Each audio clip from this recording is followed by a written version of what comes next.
Well, that didn't work out too well.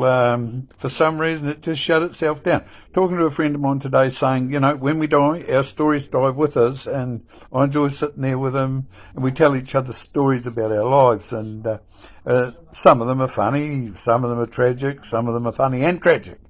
And I guess it's how you view life. Anyway, I thought I'd do one to just show that maybe we'll put the historical record online, and given that we don't seem to be capable of writing books, although I should be able to, so I thought I'd tell about my time at Lawrence at the home. I went there when I was 4, and I had quite a few adventures. I'll never forget the day in the front room at 4 years of age. I threw my slipper at Charlie, my best mate, and the little bugger ducked and it went through the window. I remember when Charlie and I got banned from having tea.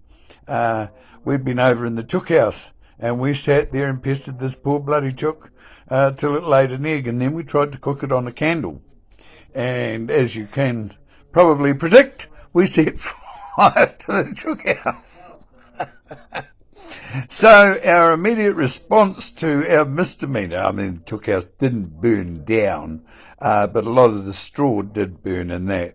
So being wheathackers, we went and hid under the house, and they couldn't get under to get us out.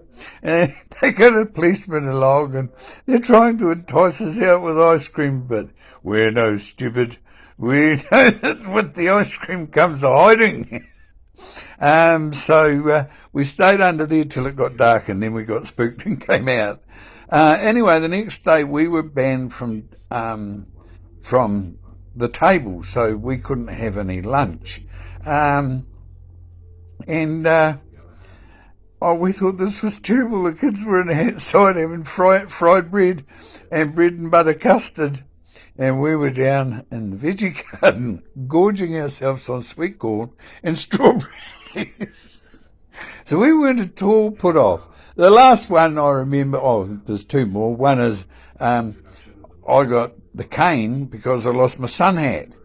Well, Charlie had pinched it off me. I was chasing him. I was about to catch him. He threw it. It went up, landed on top of a cupboard.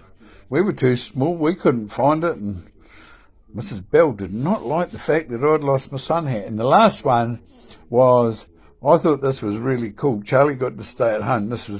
By this time I was 5. And he wasn't going to school because he had the mumps. So I decided, Mrs. Bell, I've got the mumps. I'll have to stay at home. And I didn't have the mumps.